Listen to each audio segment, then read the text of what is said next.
That afternoon, the heat in Red Dune felt heavy enough to press every soul into the ground. Wind stirred red dust across the road, slipping through the wood slats of the Red Dune trading post, carrying the dry sting of the desert and the faint clatter of tack from passing travelers. Inside, dull yellow light fell in bands across the shelves, the old flour sacks, and the worn, darkened hands of Amara Langston. She stood behind the counter, her faded cotton dress damp with sweat after a long morning of selling goods and hauling small crates. Since her husband died in a mining accident, she had no choice but to take on whatever heavy work she could to provide for her 6-year-old son, Eli. His eyes always brightened when she brought home leftover biscuits, and she tried to hide her exhaustion behind the gentle smile life seldom returned. The day passed like any other until the small bell above the wooden door rang, a soft sound that split the room in two.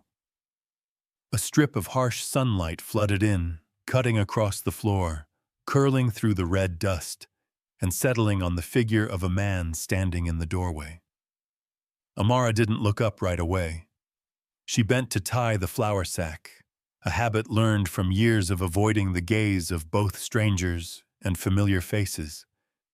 But something made her lift her head, an odd stillness, a breath caught in the air. And she saw him. Silas Reed. The name she had not allowed herself to speak for 10 years. He stood there, tall against the light, a dark Stetson shadowing the glare behind him, but not hiding the features carved into her memory since she was 18. His shoulders were broader now, his stance more certain, the tailored vest sharp, the polished boots catching the light. Folks said Silas Reed now owned Reed Mesa Ranch, thousands of acres, hundreds of cattle, the richest man in Arizona territory, powerful, decisive, holding everything a man might want, everything except her.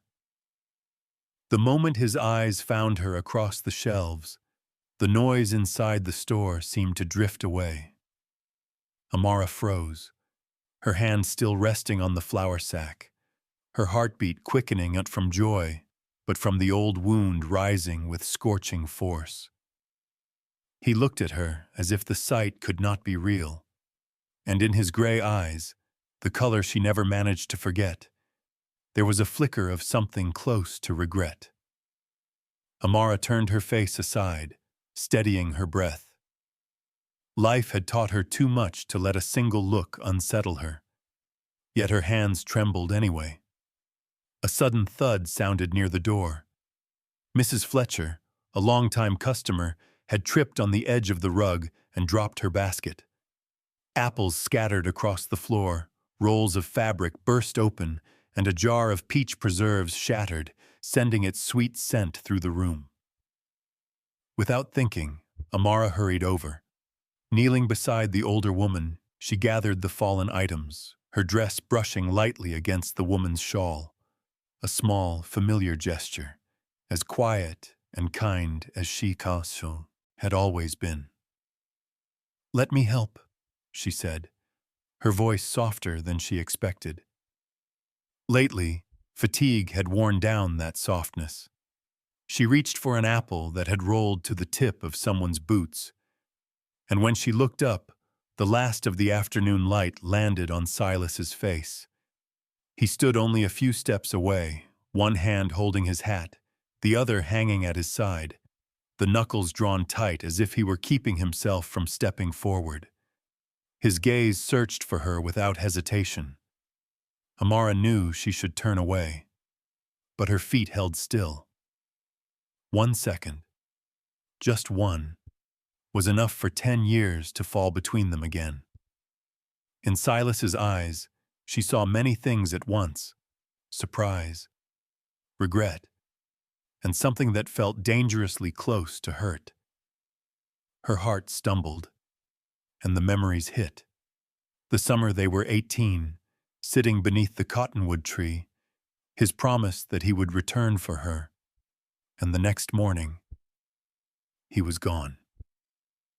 No word, no trace, not even a torn scrap of a letter. She blinked, gathered the last of the woman's things, and rose to her feet. Dust clung to her dress, but she didn't brush it off. Some stains never lifted, and some wounds never fully left. Silas opened his mouth as if to speak, but the chance slipped away. Amara walked back to the counter, her steps steady, though her heart still raced toward a past she thought she'd buried. But Silas Reed had seen her, and she knew her fragile world had just begun to tremble. The afternoon drifted by like a shallow stream, but for Amara, every sound after seeing Silas Reed came distorted, as if she stood in a room filled with echoes, where each footstep and each customer's call thinned into scattered fragments. She tried to keep herself busy, but it did no good. Whenever her hands reached for the flour sacks or her glance passed over the crates along the wall, old memories rose again, slow but certain, like a pain that refused to veer off course. 10 years had shaped her into someone else. When Silas left Copper Hollow without a word, Amara counted the weeks, then the months, believing there had to be some reason for his silence. Winter came. Then spring drifted by. She was the one who waited. Silas vanished as if he had never existed at all. In that hollow space, Thomas Langston reached out like a timely hand. He was a few years older, had worked in the mines with her father, quiet, gentle, with nothing remarkable except his kindness and the way he often said, "You don't have to be strong when you're with me." Amara tried to love him. Not the kind of love that sent her pulse racing, the way it had under the cottonwood with Silas years ago, but something softer, steadier, enough to make a life without storms. They married quietly, more like two travelers seeking shelter than two people seeking each other. Then came the mine accident. Her last memory of Thomas was his back covered in coal dust as he stepped out the door that morning, turning once to ask something simple. "Should I bring Eli anything for supper?" When his body was brought home, Amara did not have time to cry. She ran between the bank, the mill, and the grocer, trying to piece together the debts Thomas had unintentionally left behind. Each morning she worked at the trading post. Each night she took in buckets of laundry from wealthy homes. Her fingers split open, the joints hardened like wood. Her back ached so sharply, some nights she could not lie flat.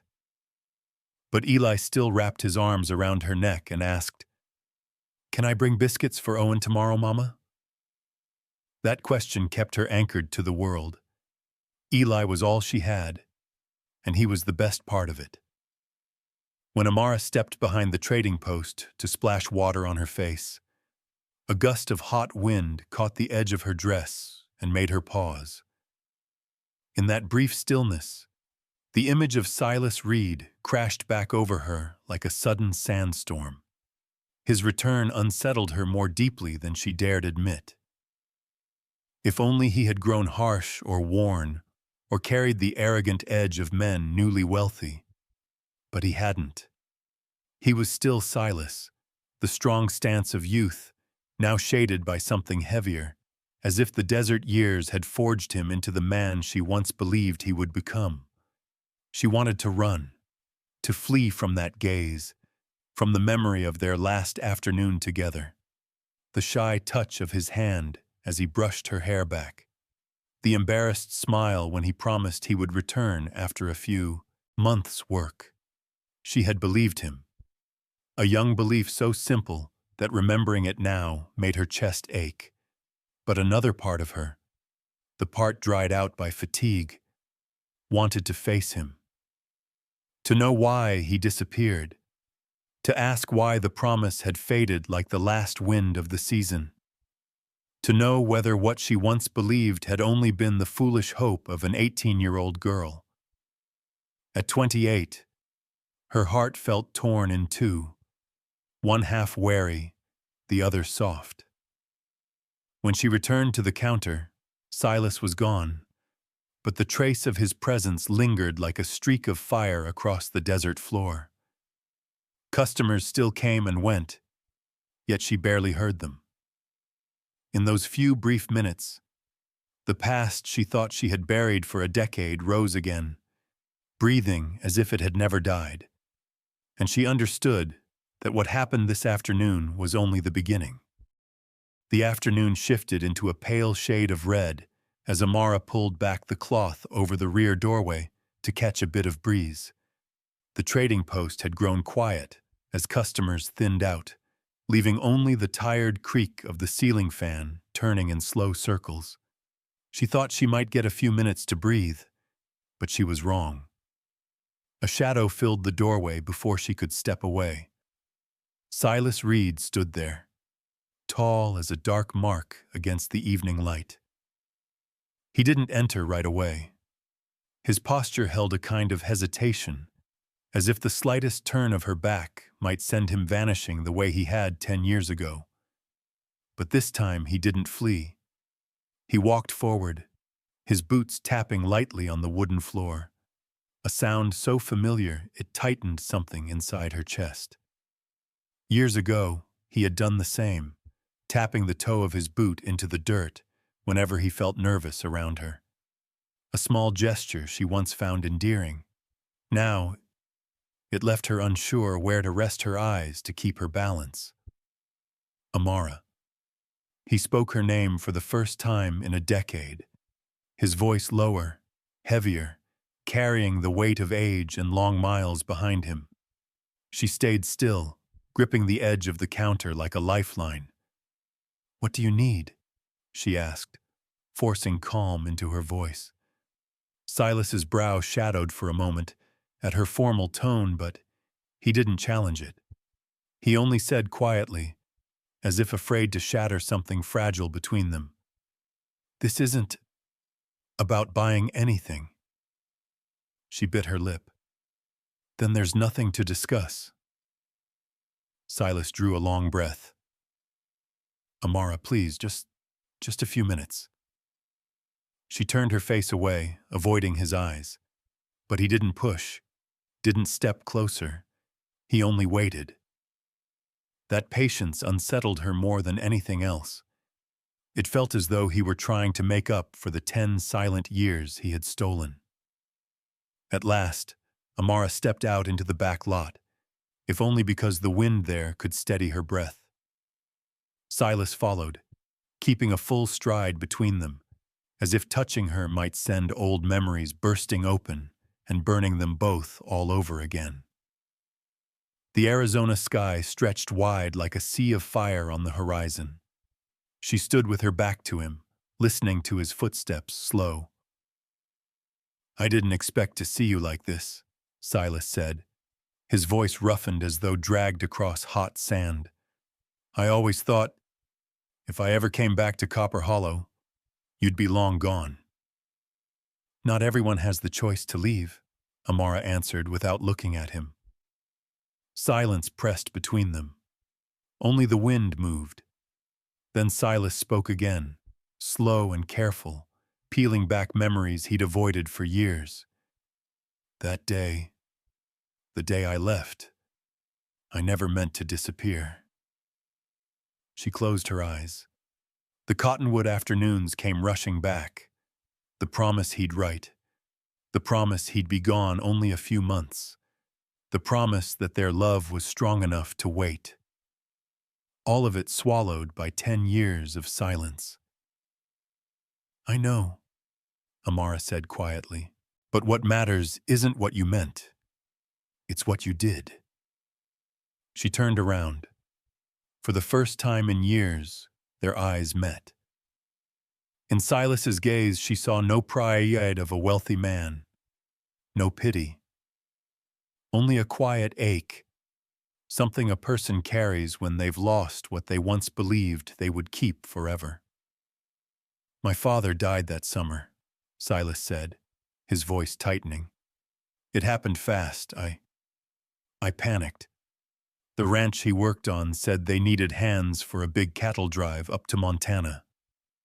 I thought if I took the job, I could bring home enough money to marry you, to give us a decent start.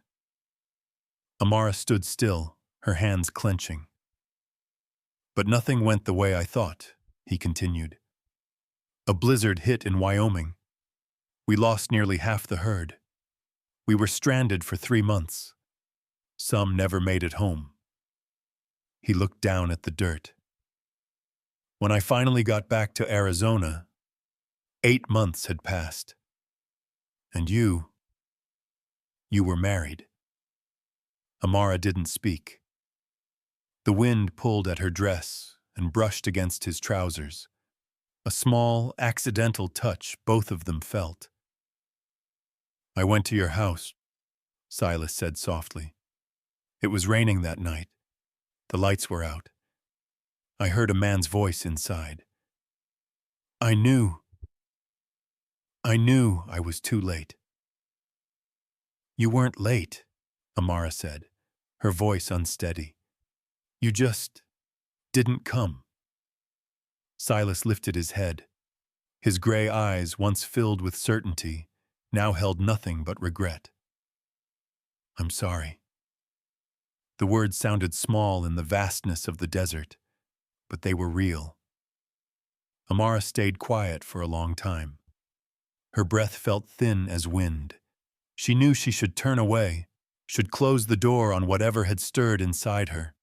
But her heart, worn thin after years of holding itself together, trembled at the one truth she had tried hardest to forget. He never stopped remembering, and she, no matter how deeply she buried it, had never truly stopped remembering him. 3 days after the conversation behind the trading post, Amara still couldn't find her normal breath again. She worked like a shadow of herself, delivering goods, keeping accounts, smiling at the right moments, yet her eyes kept drifting to the door whenever the wind chime stirred. Silas didn't appear, and strangely, that unsettled her more. At night, after Eli fell asleep, Amara sat by the oil lamp and mended frayed seams.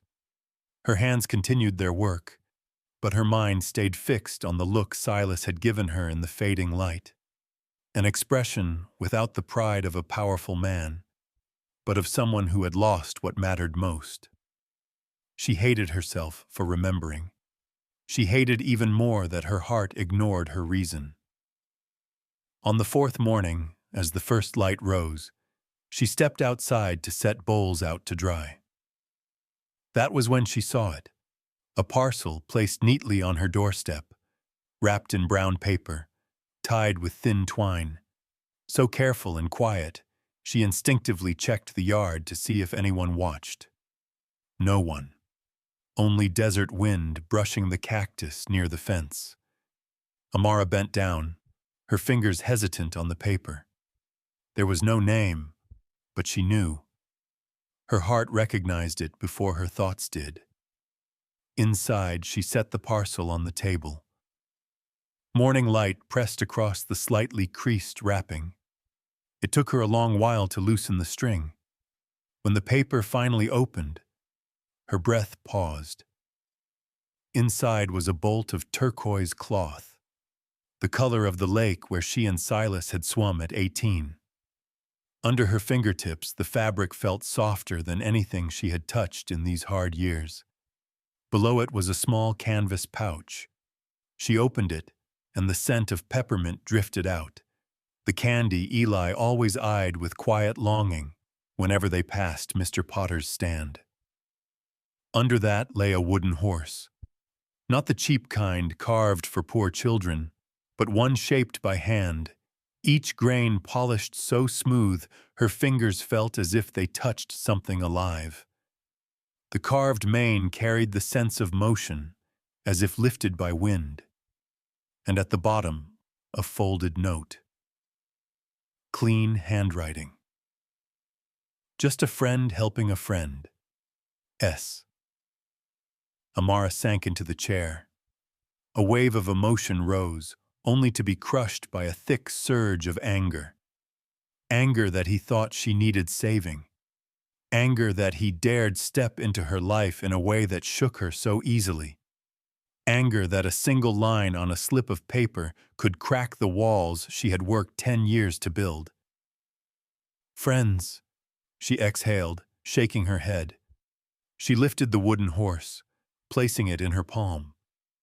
The smooth grain felt as if it held the warmth of Silas's hand, as if it carried the memory of afternoons filled with laughter by the stream where he once promised he would keep their small world safe. But the last 10 years had not been like that stream. They had been a desert, harsh, burning, and empty. Eli woke, rubbing his eyes, and spotted the horse. "Mama, is this for me?" Amara meant to say no, meant to say it wasn't theirs, meant to say it should be returned. But when Eli hugged the horse close, his thin face brightening with a smile untouched by sorrow, her heart softened like dry soil meeting rare rain. "Yes," she whispered. "Keep it. Don't drop it." He held the toy tightly and ran around the small house, leaving laughter bright enough to erase every shadow for a moment. Amara turned back to the table, her hand resting on the bolt of turquoise cloth. It was beautiful in a way her life hadn't touched in years. She wanted to hate Silas for this gift, wanted to believe it came from pity. But beneath the anger was something she feared to name. Hope. A fragile, unreasonable hope with no clear future. Only the knowledge that someone, after 10 years, still remembered her favorite color, still remembered the way her son looked at peppermint candy, and still had the patience to knock gently on the past she had tried to bury. Amara closed her fingers around the note. She did not want the gift. She did not want the feeling it carried. But her heart, meant to be hardened by the years, beat differently at the sight of those final 3 characters. S. And that was what frightened her most. The night Silas left the gift, Amara thought it would be the only turmoil she faced that week. But life never favored those who had grown used to enduring. It always knew where to strike, right at the softest place. Dusk settled, turning the row of adobe houses into a deep bronze. Amara fed Eli, cleaned the small kitchen, and was preparing a basin of water to wash the rented laundry when she heard unsteady footsteps on the porch. Not a horse. Not children playing. Heavy steps. Those of a drunken man. She paused. Her heart dropped. The door flew open. Damon Cordell stood there. The stench of alcohol rolled in like a toxic cloud. His shirt was wrinkled, stained with dried liquor. His red, unfocused eyes fixed on her with the confidence of someone who believed he had the right to take whatever he wanted. "Sister-in-law," he slurred, twisting his mouth into a crooked smile. "Been a while." Amara gripped the edge of the table until her knuckles turned white. "Damon, now isn't a good time. Eli is in the—" "I know the boy is here," he snapped, stumbling inside without waiting to be invited. "My brother's son. My blood. I have every right to see him." His voice scraped across her skin like a cold blade. Eli peeked from his bedroom doorway, eyes wide with fear. "What do you want?" Amara asked, keeping her voice steady. Damon let out a low, humorless chuckle. "Debt. Thomas's debt. He's dead. Someone's got to pay. I've got the note right here." He pulled a crumpled paper from his pocket, but didn't let her read it, just waved it in front of her like a vague, poisonous threat. He never told me about any debt," Amara whispered.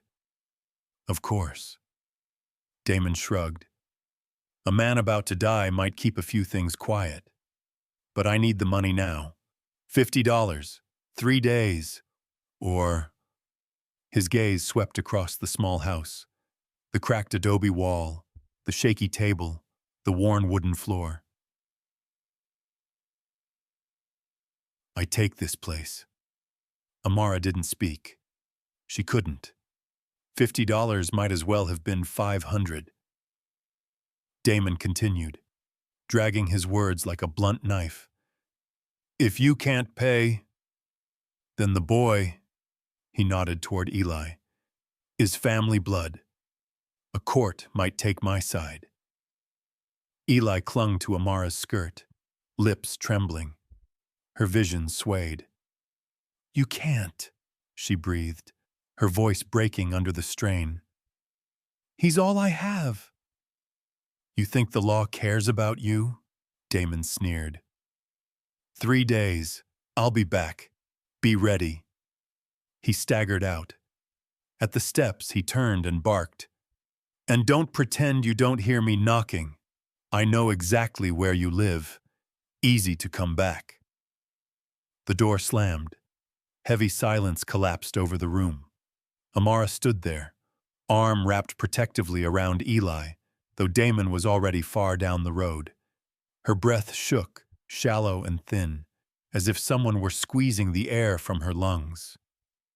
Eli buried his face against her. Mama, I don't want to go with him. Amara's throat tightened. No one will take you from me, she said. But even to her own ears, the words lacked strength. Much later, when Eli had calmed, she carried him to bed, stroked his hair until he slept, then returned to the kitchen table. Her hands still trembled. She stared at the worn wood, as if an answer might appear in the grain, but nothing came. The small house held only shadows and the sound of the wind. Only after a long while did her eyes land on the one bright thing in the room. The small card Silas had left with the gift. Just a friend helping a friend. S. The oil lamp flickered across the handwriting. A faint, fragile light touched her heart. Amara closed her eyes. Part of her wanted to throw the card away, to cut every tie to the man who had once left her in the deepest dark of her youth. But another part, the tired part, the desperate part, the part shaking at the thought of losing Eli, whispered the truth she didn't want to accept. Maybe she couldn't fight everything alone anymore. Night wind slipped through the doorframe, lifting the edge of the card as if brushing the fear she tried to hide. And Amara understood. This was the moment her life began to shift, though she didn't yet know which way it would turn. Amara left the house before dawn had a chance to wake. A thin layer of mist still lay over the red earth, and each step she took pressed down on the fear settling hard in her chest. Eli was wrapped in a light shawl, his head resting on her shoulder, his breathing calm as if unaware the world had suddenly become dangerous for the two of them. She didn't know how long she walked. Her legs carried her toward the only place left in her mind. Reed Mesa Ranch, the only place where she could place any hope, even if that hope shamed her. When the ranch finally came into view, stretching across the pale sky, Amara nearly collapsed with relief. Silas was riding in from the north, and the moment he saw her standing at the gate, he pulled his horse to a halt. He didn't ask a single question, didn't demand an explanation, didn't make her justify anything. He simply dismounted, gently lifted Eli from her arms, and said quietly, "Come inside, Amara." The simplicity of the words cracked the shell around her heart. The next 3 days were strange, soft, yet tense like a drawn string. Amara slept in the small guest room upstairs, with Eli on the extra bed Silas had set against the wall. The ranch was large, full of light and open space, so much so that every step Amara took echoed softly, reminding her she was somewhere she did not belong. Silas never asked about Damon, never pressed her. He simply gave her room to breathe. In the mornings, he lifted Eli onto the horse and patiently taught him how to hold the reins. The boy's laughter rose under the clear sky, warming something in Amara and wounding it at the same time. It was the laughter Damon had threatened to take from her. In the afternoons, while she helped tidy the kitchen, Silas repaired the broken hinge on the back gate. They passed each other several times, never touching. Yet each time, the warmth of him unsettled her breath. At night, after Eli was asleep, Amara sat on the porch, staring toward her old house. The shadows of Damon's threats clung to her, her thoughts tangled like a knotted thread she couldn't loosen. On the third night, she couldn't hold herself together anymore. She sat with her back against a porch post, hands covering her face, tears falling without sound, but endlessly, as if all her years of strength had cracked in a single moment. A shadow fell across the floorboards. Silas stepped forward, silent, asking nothing. He sat beside her, close enough for his warmth to reach her, far enough for her to feel safe. After a while, his hand brushed the back of her hand. Barely a touch, but it made her tremble. "Amara?" His voice was low, careful, as if afraid the night air might break her further. "I'm sorry for everything I failed to do." She didn't look up. "Saying sorry now, what good does it do, Silas?" "It doesn't," he answered honestly. "But I have to say it. I've carried it for 10 years. Amara turned her face away, but Silas continued, his voice cracking in pieces. "I thought of you every day, in Montana, in the blizzards, in those nights no one slept. I thought of you. I meant to come back, Amara, meant to marry you. I just needed time to build a life worthy of you." She let out a soft laugh, a dry, tired sound. "And then I married someone else. That's the end. That's all." Silas shook his head. "No, not the end. Just buried. And I was too much a coward to dig it up." Amara stayed silent. Then she lifted her face and looked straight into his eyes. In the dim lamp glow, his eyes held all the years she had spent alone with her sorrow. She saw his pain born not of time, but of words never spoken. Their eyes locked. 1 second. 2.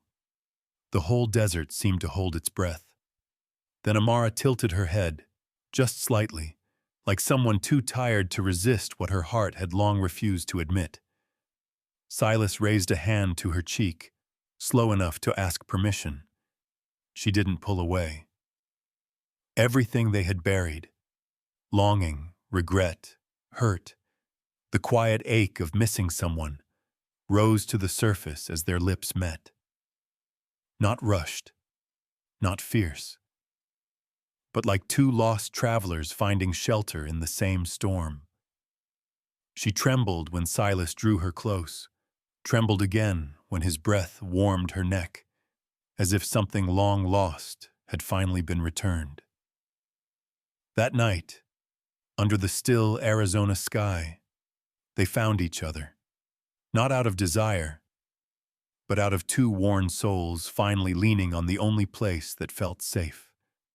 A night they shouldn't have had, a night they never dared imagine, and a night that made it impossible for either of them to return to who they were before. Morning came slower than any other day. The first Arizona sunlight slipped through the coarse curtain, casting a thin beam across the bed where Amara lay. Yet she didn't open her eyes. The warmth of the night still clung to her skin, to her breath, to the memory that burned like an ember refusing to die. A night that shouldn't have happened. A night with the power to change everything. Amara opened her eyes only when she heard footsteps in the kitchen. Silas's steps, steady and heavy, but today, hesitant. She sat up, the blanket sliding from her shoulders, her chest tightening as everything rushed back like a river in the dark. She did not regret it, but she was afraid. When she came down the stairs, Silas turned. He was making coffee, sleeves rolled to his elbows, morning light catching in his hair. They stood looking at each other for several seconds. No words, only breath and quiet. Silas gave a faint, almost shy smile. "Good morning, Amara." She nodded, eyes shifting away. "Where's Eli?" "Outside with the pony. He woke early." His tone was gentle, but his eyes held something else. Something neither of them dared to face. Amara stepped back half a pace, needing distance. "Silas, about last night." "It was real," he said immediately. Not forceful, not insistent, only honest enough to tighten her chest further. She turned away. "We shouldn't let it change everything. She didn't finish. A thunderous knock rattled the door, hard enough to shake the floorboards. Not a customer, not a messenger. Silas straightened in an instant. Amara felt her blood turn cold. Damon Cordell. Silas strode to the porch. Amara followed, but he raised a hand to stop her. A light but firm gesture, as if to say, "Let me handle this." Damon stood in the yard, clothes dusty, face red with drink, eyes wild like a starving animal. He slammed the door again, as if he meant to tear it off its hinges. "Silas Reed!" he shouted. "Get out here! We need to talk about my sweet sister-in-law." Silas pushed the door open and stepped outside with the calm of a man used to facing sandstorms. "You have no right to set foot on my land," he said, low and sharp. "Leave, Damon." "I'm not leaving." Damon staggered forward, jabbing a finger toward the house. "She owes me money. Her whole family's holed up here. Of course they are. Clinging to you like—" Silas straightened, eyes darkening. "Watch your mouth." Damon snorted. "What? Can't handle it? Town's already talking. How that black widow moved into your house after 3 days. What kind of woman does that, huh?"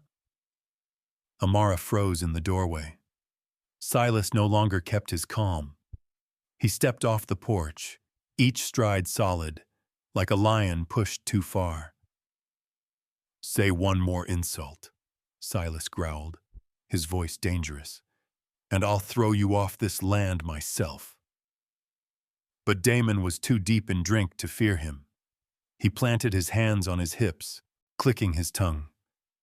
"I have the right to take back what belongs to my family. That boy is Cordell blood. I can take it to the judge. And her, living with a rich man for less than a week? The court will love that story." Amara's breath stopped. She held the doorframe to keep herself steady. Eli. Everything Damon wanted was Eli. Silas didn't answer. He marched forward and grabbed Damon by the collar, pulling him close. "You touch that boy," Silas said, each word falling like stone. "And you touch me. And I swear to you, Damon Cordell, I will protect them with everything I have." Damon smirked. "We'll see. I'm filing the papers tomorrow morning. You want to keep him? Better have money. Or let's see how long you can hold out." He yanked his shirt free, stumbled to his thin horse, and rode off, a trail of red dust rising behind him. Silas stood in the yard, his fists clenched so tight the bones showed white. Amara stepped out of the doorway, her heart clamping painfully. "Silas, you heard him." He turned to her. The steady eyes that had carried her through the last days were now filled with iron determination. "It's all right. We'll face it." She whispered. "Amara," Silas said softly. "From the moment you walked onto my ranch, you weren't alone anymore."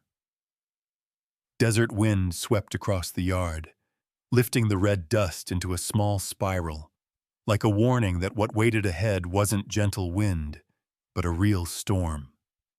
And it had just begun. That night, the desert wind slid along the porch of Reed Mesa Ranch with the sound of a long sigh.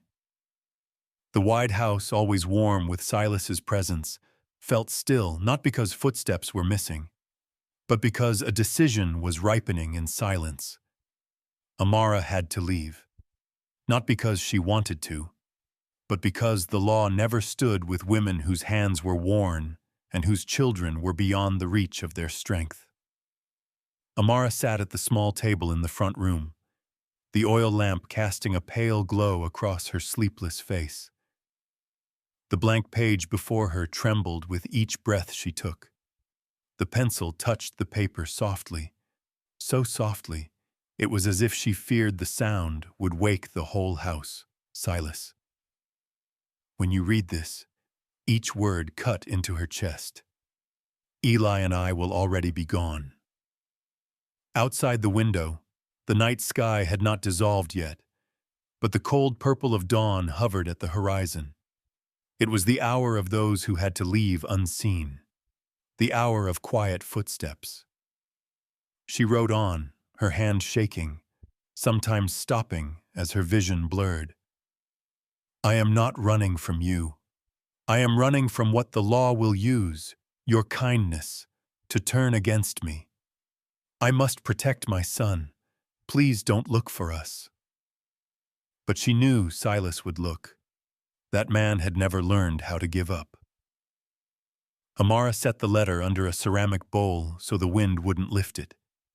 Then she turned to Eli, fast asleep, arms wrapped around the wooden horse Silas had given him, holding it as if it were warmer than sleep itself. She sat beside him, slowly brushing her fingers across the soft curls on his forehead. "You have to go with me, Eli. I'm sorry," she whispered, as if speaking to a dream. She gathered very little. A few clothes, the small Bible that had belonged to her mother, the few coins she had saved and hidden in an old flour jar. One more thing, Eli's wooden horse. She didn't have much to take, yet had too much to lose by staying. When everything was packed into the earth-colored cloth bag, Amara lifted Eli, cradling his head against her shoulder. The boy stirred, half asleep, and wrapped his arms around her neck without waking. She drew a long breath and walked to the door. The wooden door gave a faint creak, small as a goodbye, too quiet to speak. Darkness swallowed her as she stepped off the first porch stair. The road away from Reed Mesa Ranch was colder than anything Amara expected. The dawn wind slashed her face like thin blades. Dust mixed with her breath, and each step felt like dragging her whole body across an endless sea of grit. Each step was a wound. Each pink streak of sunrise felt like a fresh cut. Eli slept against her shoulder for half the distance, his small body warm enough to keep her from breaking. Sometimes he shifted, pressing his face into her neck, his soft breath whispering the innocence she would give the world to protect. When the first pale gold of morning touched the red dirt road, Eli opened his eyes, still heavy with sleep. "Mom, where are we going?" Amara swallowed a knot sharp as a stone. "To find a new place, sweetheart." Eli rubbed his eyes, looking around. No ranch, no fence, no Daisy, the horse Silas let him ride each morning. His small hand gripped her tighter. Mom, are we going back to Mr. Silas's house? The question did more than slow her steps. It dropped her whole body into a hollow space. She couldn't answer. Her lips trembled. She bent down and kissed his forehead, whispering softly, "Be good. Hold on to me a little tighter." Eli obeyed without asking again. But a few seconds later, he touched her cheek, puzzled in a way that felt like a soft blade. "Mom, are you crying?" The dawn light caught the tear on her face. Amara didn't deny it. She didn't hide it. She let it fall and land on her son's hair. "I'm all right," she said, though her voice was thin as thread. They continued walking. The wind carried the scent of dry grass and hot earth, the familiar smell of the Arizona desert Amara once loved. But this morning it felt like something she had to leave behind forever. Behind her, Reed Mesa Ranch shrank into the rising light, becoming small like something she had lived through, but could no longer keep. Ahead lay a long stretch of road, the only place she could hope Damon wouldn't find. A morning of escape, a mother choosing to tear her own heart open to keep her child in her arms. And Amara understood one thing. This was only the beginning. Silas woke earlier than usual, not because of roosters, not because of work, but because of a strange feeling in his chest, as if an unseen wind had swept through the ranch and taken something important with it. He went downstairs. No light clatter of pots in the kitchen. No small footsteps of Eli running across the living room. No trace of Amara standing on the porch watching the sunrise. An odd silence hung over the house. Silas stepped into the kitchen and saw it immediately. A note placed beneath a ceramic bowl. His hand trembled slightly as he picked it up. Just a few lines, yet enough to tear the peace from his chest. "Silas, by the time you read this, Eli and I are gone. Please don't look for us.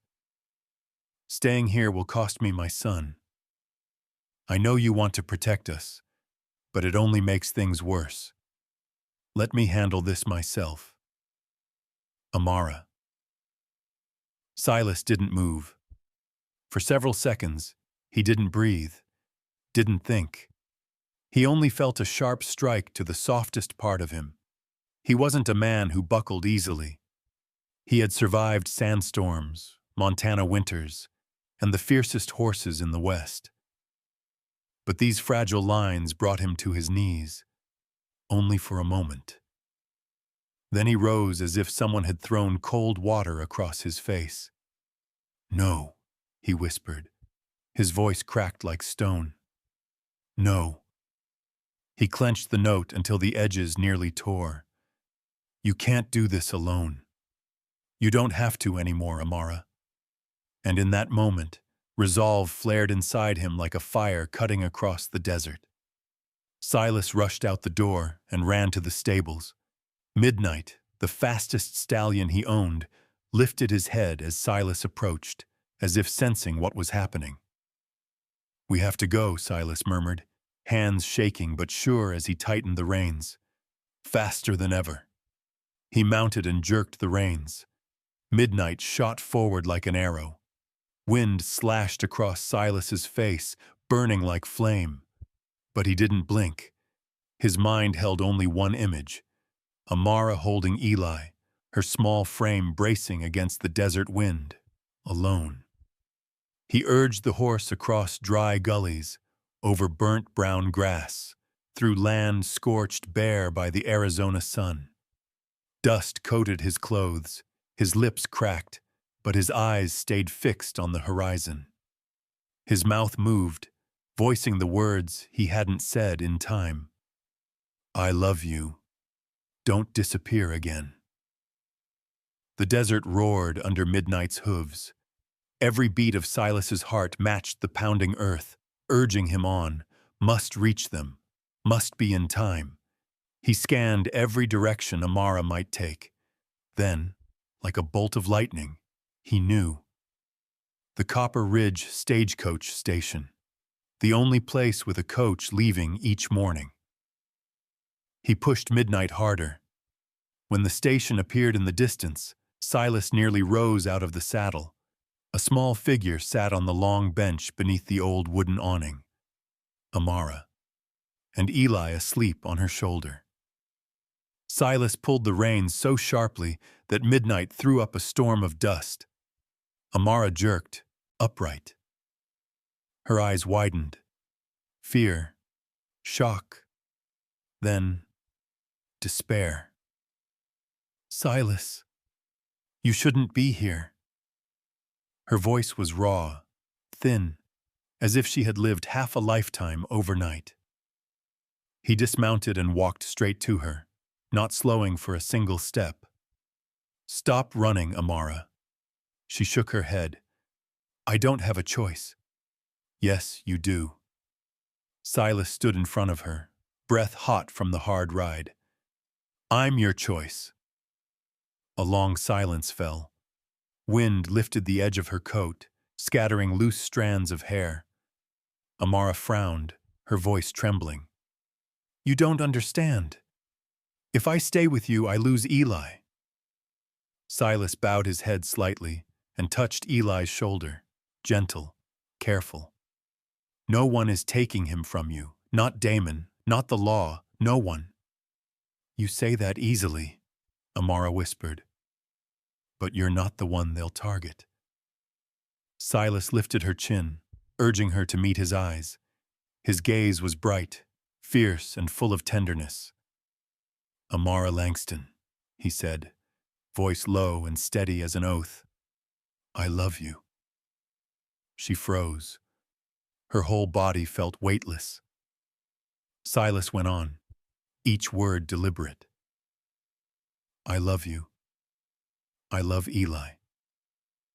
And I will protect both of you, even if I have to stand before the entire Arizona territory to do it. A tear slipped from Amara's eye. She turned away, but Silas gently held her hand. Look at me. Don't run anymore. Don't drag Eli through this cold. Don't face all of this alone. Amara trembled, not from fear of Damon, but from the gentleness she didn't know how to withstand. Silas, she exhaled weakly. I'm so tired. He pulled her into his arms, holding both her and the sleeping boy. I know. Let me carry the rest. Hoofbeats sounded in the distance, the stagecoach approaching. But Amara didn't rise. She leaned into Silas, soft and weary, like someone who had finally found the place where she could set her burden down. News that Silas Reed had brought Amara and Eli back to Reed Mesa Ranch spread through Copperstone faster than desert wind. Within 2 days, every whisper circled the same warning.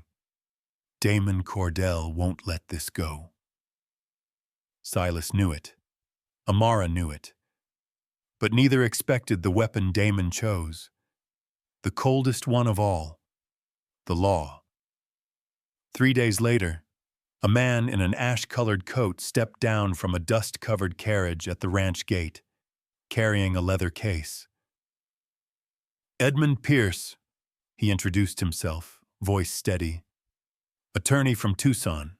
Silas sent for me. Amara stood on the porch with her hand resting on Eli's shoulder. Pierce looked at her, not with pity, but with seriousness and respect. We have much to do, Mrs. Langston.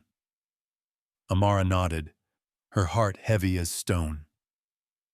The court date arrived sooner than she thought. The small Copperstone courtroom was packed.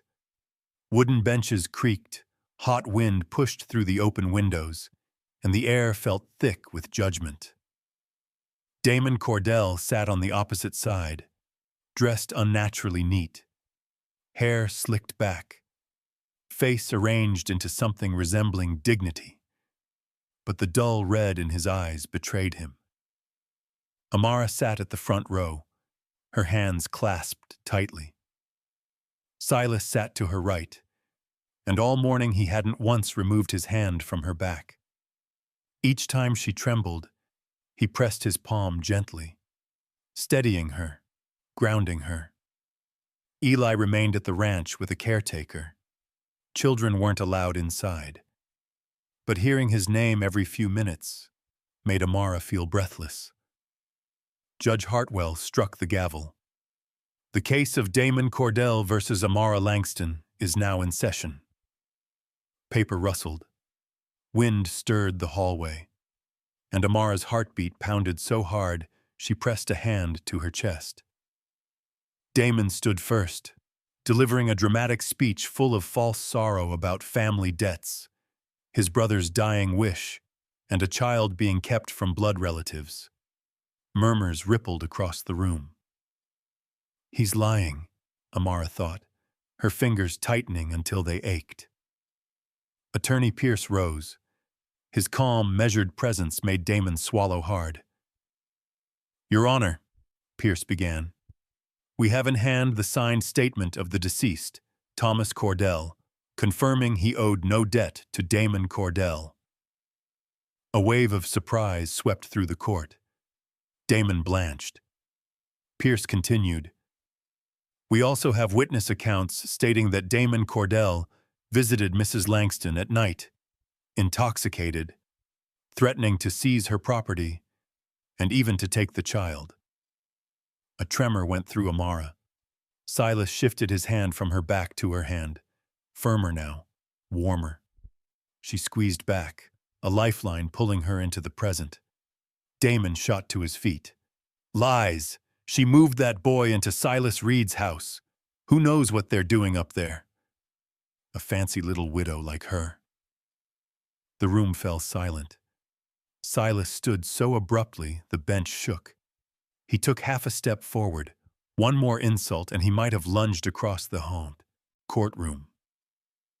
Pierce calmly placed a hand on Silas's arm without looking at him. Let the law handle this, Mr. Reed. Silas stepped back, but his stare didn't leave Damon, a cold, cutting glare that stripped away Damon's pretenses. The hearing dragged on until noon. Damon lied repeatedly, invented stories, shouted, cried, anything to sway the room. But each lie, Pierce met with evidence. Each exaggeration, he countered with fact. Then Damon uttered the sentence that turned the room to ice. The boy should be mine. He's a Cordell. Amara felt her entire body go cold. Judge Hartwell adjusted his glasses. The child has a living mother who is fully capable of care. Threatening to remove the child is unacceptable. Pierce stepped forward, his voice low but firm. Your Honor, we request the arrest of Damon Cordell on charges of extortion, threats of violence, and falsifying debt documents. Every sound dropped away. Judge Hartwell struck the gavel. Request granted. Two deputies moved forward. Damon thrashed, cursing, but they dragged him from the courtroom as the chains clinked. That day, sunlight outside felt like it shone straight into Amara's chest. She gripped the bench, nearly collapsing from exhaustion and relief. Silas wrapped an arm around her shoulder, holding her up, his voice steady and warm as late-day wind. It's over, Amara. You're safe. Eli's safe. She turned to him, eyes filled with emotion she couldn't contain. No, she whispered. We are safe. Silas smiled, his eyes softening like the setting sun. Yes, he said. We. When the trial ended and Damon was led away in chains, something inside Amara seemed to fall. Not fear, but the burden she had carried for 2 long years. It fell quietly, without sound, leaving a strange emptiness that almost made her dizzy. Silas reached for that emptiness with his own rough hands. "Let's go home," he said.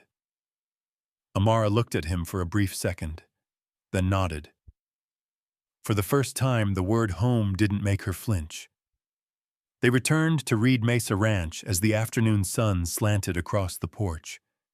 Desert dust softened everything into a pale golden shade, making the big house look as if someone had wrapped it in warmth at just the right moment. Eli jumped down from the wagon, his footsteps light as wind. "Mr. Silas, I'm back!" Silas crouched and opened his arms for the boy to run into. The embrace was so natural that even he paused for half a heartbeat, as if realizing this had already become a familiar part of his life. Amara stood behind them, her heart light enough that her hands nearly loosened at her sides. She had never imagined a place could feel this peaceful. The next morning, sunlight filtered through the kitchen curtains. Gone was the silence of the day she fled, replaced by the sound of a wooden spoon tapping a pot, the soft boil of water as someone tried to make coffee, and failed.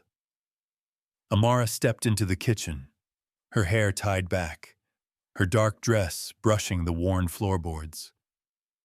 Silas stood by the stove, frowning at the pot as if it were defying him.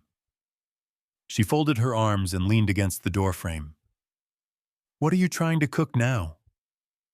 Silas didn't turn, but amusement colored his voice. "Breakfast. Why is it this hard?" "Because you're boiling water without adding the coffee." She walked over and gently took the spoon from his hand. Their fingers touched, only a moment, but enough for both of them to pause. Silas inhaled slowly. "Guess you're going to have to save me again." Amara shook her head, her smile soft as breath. "Just for today." A new rhythm settled over their days. In the mornings, Silas led Eli into the yard to ride the gentlest mare on the ranch. From the porch, Amara watched the tall figure beside the tiny one, listening to Eli's laughter each time Silas steadied him in the saddle. Every time the boy laughed, Amara pressed a hand to her chest, where it hurt and warmed at the same time. In the afternoons, Amara planted a small garden behind the house. A few mint bushes, rows of carrots, young grass sprouting between the furrows. Silas usually watched from a distance, not wanting to interrupt. But whenever she held her back or sighed, just a little, he stepped in at once. "Let me. Silas, I want to do it with you." The simple words made Amara look away. In the evenings, they ate together at the long wooden table. 3 bowls, 3 spoons, 3 silhouettes in the glow of the oil lamp.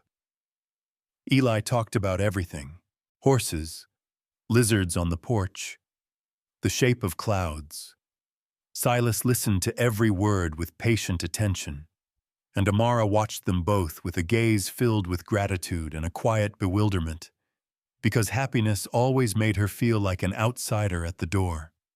After supper, Silas did the dishes. He wasn't skilled and sometimes dropped a spoon or splashed water on the floor. Amara wiped the spills beside him, the two of them working so close their hands brushed now and then. Soft, tentative, as if neither was ready to speak aloud what was slowly forming. One evening, when desert wind sighed across the porch, Amara sat in the rocking chair looking out over the open land. Silas stepped out, carrying her coat. "It's cold," he said. He draped it over her shoulders, his hands lingering on her arms longer than necessary.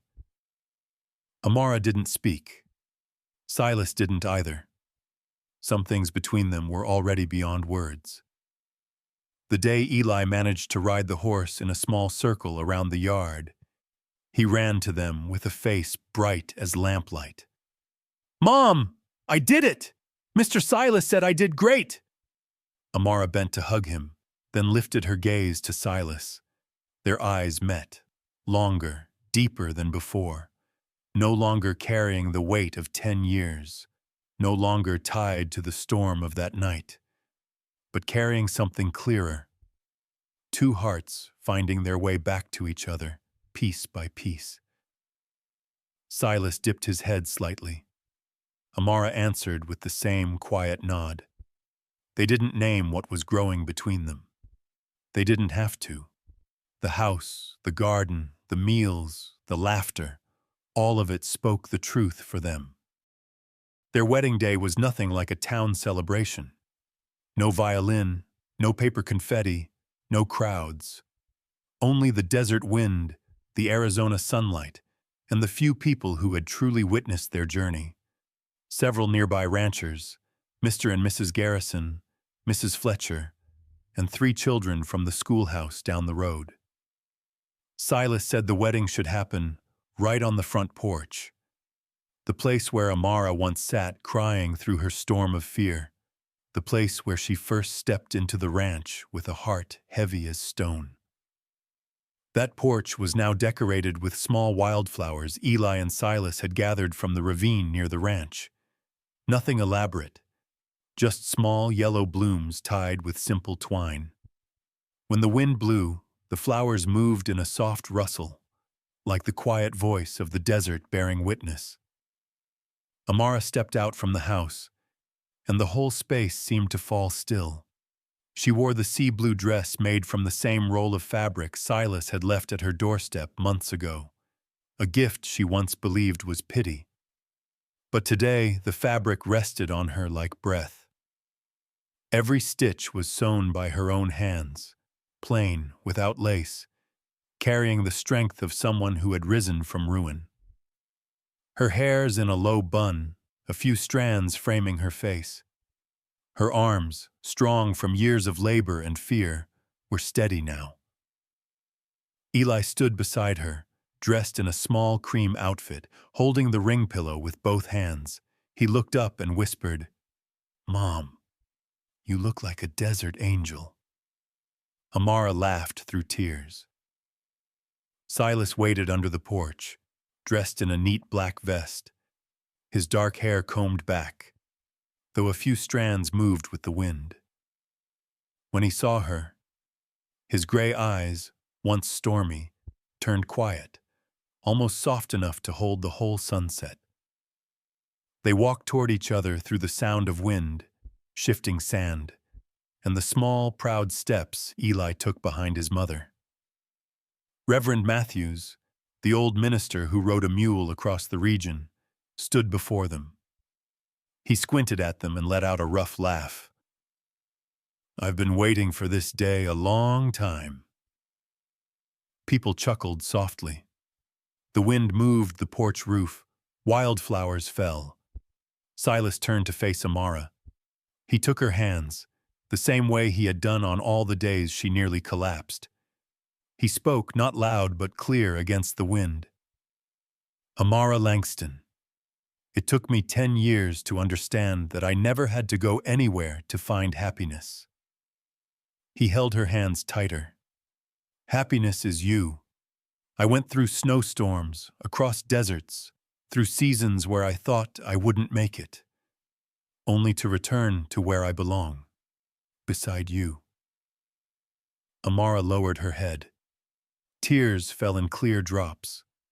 One drop landed on Silas's hand. He didn't wipe it away. He held her hands as if he meant to keep that tear with his vow. Then Amara spoke. She drew a long breath, the desert air entering her chest with the scent of sunlight and earth, the scent of her own life. Her voice shook at first, then steadied like someone who had learned how to walk through fire. "Silas, I once thought all I could do was protect Eli. I didn't dare hope for anything beyond that." She raised her head, her eyes bright, like a drop of water on desert sand. "But you gave me a home without asking anything, a shoulder without asking for thanks, a love that didn't need permission." her voice caught. So today, on this porch, where I was once most afraid, I choose you. I choose to trust in happiness again, because you are there. Reverend Matthews smiled and opened his Bible. Then, in the name of the Lord, and under the witness of Arizona's red earth, I declare you husband and wife. A breeze swept through the wildflowers, sending petals spinning and falling onto their shoulders like desert snow. Silas touched Amara's cheek. Light, careful, as if she might disappear. Amara leaned into his hand and mouthed his name. Then he kissed her. Not rushed, not deep, just the touch of two people who lost half their lives wandering and had finally found each other. Eli jumped in the air. Finally, finally! Laughter rose all around. When everyone moved inside for bread and apple cider, Silas and Amara stayed on the porch, looking toward the Reed Mesa Ridge glowing with the deep red of sunset. Silas wrapped his arm around her waist. Amara rested her head on his shoulder. The desert wind came through, not cold, not hot, just enough to remind them that every storm was behind them, and ahead was a long road, but this time they would walk it together. My dear friend, if this story touched your heart, if you have ever known loss, or been left behind, or believed life had no second chances, let Amara and Silas remind you that happiness can come late, but it never comes to the wrong person. If you enjoy gentle stories like this, please press like, subscribe to the channel, and leave a comment. Especially to all our older viewers. I would love to hear your memories and your stories of love.